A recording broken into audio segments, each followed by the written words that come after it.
আজকের ভিডিও শুধু খেজুর গাছ দেখাবো। আসলে আপনারা ভিডিও চিত্রে দেখেছেন, কিন্তু এভাবে আসলে দেখানো যায় না। আমাদের চুয়াডাঙ্গা জেলায় সবচেয়ে তো খেজুর গাছের সেরা।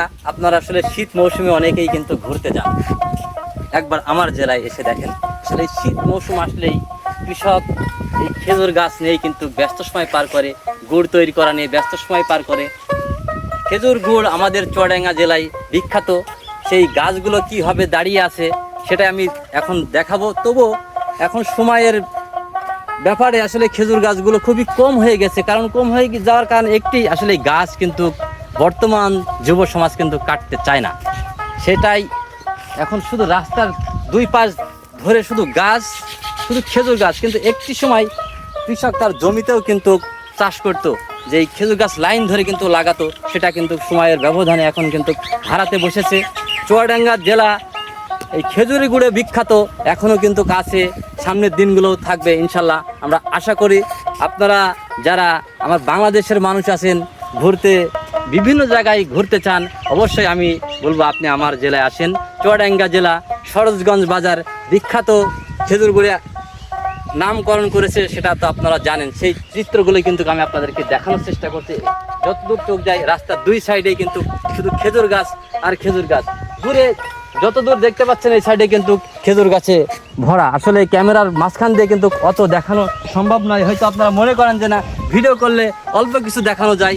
এই রাস্তার দুপাশ ধরেই কিন্তু শুধু খেজুর গাছ আর খেজুর গাছ। এটাই আমার চুয়াডাঙ্গা জেলার সৌন্দর্য, এটাই আমার চুয়াডাঙ্গা জেলার গর্ব। শুধু এই রাস্তায় নয়, চুয়াডাঙ্গা জেলার আপনি যে কোনো রাস্তায় যাবেন, বিশেষ করে মাঠান রাস্তাগুলোয় আপনি কিন্তু এই চিত্রই কিন্তু আপনার চোখের সামনে কিন্তু ভেসে উঠবে। মজার ব্যাপার একটাই, যে কৃষক এই যে গাছগুলো কিন্তু ঝোড়া বলে আমাদের চুয়াডাঙ্গা জেলায়, সেই গাছ দিয়েই কিন্তু খেজুরের গুড় বানানো হয়। যে এইগুলো কিন্তু ফল হিসাবে কিন্তু ব্যবহার করা হয়, এটা দিয়ে জ্বালানি হয়। এই জ্বালানি দিয়ে কিন্তু গুড় তৈরি করে আপনাদের সেই সুস্বাদু সেই পিঠা তৈরি হয়। শীতের মৌসুমে যে পিঠাগুলো কিন্তু আপনারা খেয়ে থাকেন। অবশ্যই আমার এই গরিবের জীবন কাহিনীর পক্ষ থেকে সবাইকে আমন্ত্রণ রইল। আমার চুয়াডাঙ্গা জেলায় আসবেন, আমার সরোজগঞ্জ বাজার আসবেন, এসে ঘুরে যাবেন। শুধু এই রাস্তায় নাই, আমি এখন আপনাদেরকে একটু দূর দূরান্তে দেখানোর চেষ্টা করব। শুধু যতদূর আমার নজর যায় শুধু খেজুর গাছেই ঘেরা কিন্তু আমার এই চুয়াডাঙ্গা জেলা। শুধু চুয়াডাঙ্গা জেলা আমি বলবো, আমার প্রতিটি জেলায় কিন্তু সৌন্দর্য, কিন্তু আমার চুয়াডাঙ্গা জেলা সবচাইতে বেশি সৌন্দর্য বাংলাদেশের ভিতরে। আমি আপনাদেরকে এখন একটু দূরের চিত্র আমি আপনাদেরকে দেখানোর চেষ্টা করব। যতদূর ক্যামেরায় আসবে শুধু খেজুর গাছই দেখতে পাবেন আপনারা।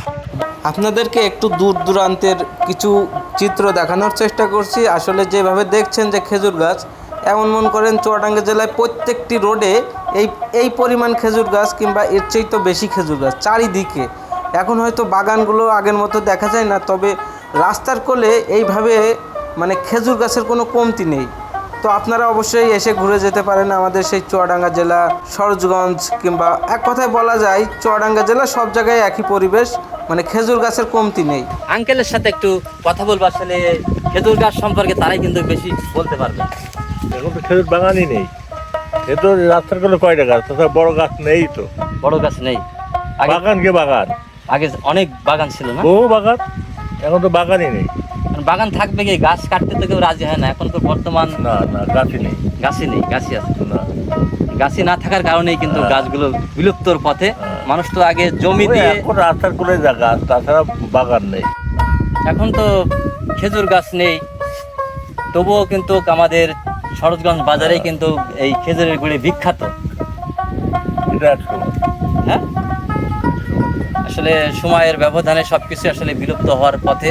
তবু আমাদের চুয়াডাঙ্গা জেলায় কিন্তু এই খেজুরের গুড়ে বিখ্যাত, এখনো কিন্তু ধরে রেখেছে, 1 নম্বর পজিশন ধরে রেখেছে।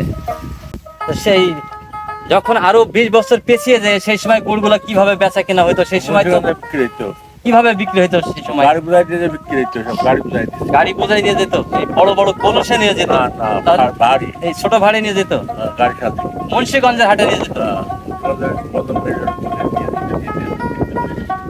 সেই সময় তো গুড় একটা নির্ভরযোগ্য ছিল, যে আমাদের এই চুয়াডাঙ্গা জেলায় এই শীতের মৌসুমে। তখনকার গুড় আর এখনকার গুড়ের পার্থক্য যদি বলতেন। হ্যাঁ, পার্থক্য। যেমন পার্থক্য কি জন্য? সেই গুড়ের দাম হয়তো ঢেউয়ের মাথা মতন দাম হয়তো। আচ্ছা আচ্ছা, চিনি ছিল না, আর এখন তো পুরো সব চিনি।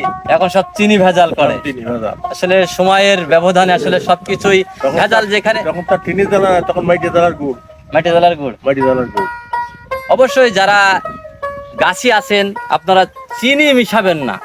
হয়তো এখন অনেকে বলে যে চিনি মিশালে চিনি, আসলে আমাদের বাংলাদেশে এখন এমন একটি পরিবেশ হয়ে গেছে সবকিছু ভেজাল খেতে খেতে আসলে আমরা ভেজালেই কিন্তু চিনি অভ্যস্ত না হয়ে- দিলে তো বিক্রি হবে না গুড়। চিনি না দিলে বিক্রি হচ্ছে না। হবে না, নেবে না ব্যাপারীরা। চিনি না থাকলে না দিলে নেবে না। আপনার এখন বর্তমান যদি বাজারে মুখটা ফ্রেশ না হয়, চিনি যদি না মিশানো হয়, সেই ক্ষেত্রে কিন্তু গোলটাও কিন্তু বিক্রি হতে চায় না। হবে না, তাহলে সেই স্বাদ পাবে কিভাবে? নেবে না। অবশ্যই যদি কেউ একদম সঠিক চিনি মুক্ত গুড় নিতে চান আমাদের সাথে যোগাযোগ করবেন। হয়তো আমরা ব্যবসা করি না, তবু আপনাকে 2-4 ভার নিয়ে দেওয়া যাবে এবং আপনি আমার চুয়াডাঙ্গা জেলায় আসবেন, আমার সরোজগঞ্জ বাজারে আসবেন, ইনশাল্লাহ আমি নিজে থেকে কিন্তু আমি আপনাদেরকে একদম সঠিক চিনি মুক্ত গুড় দেওয়ার চেষ্টা করব।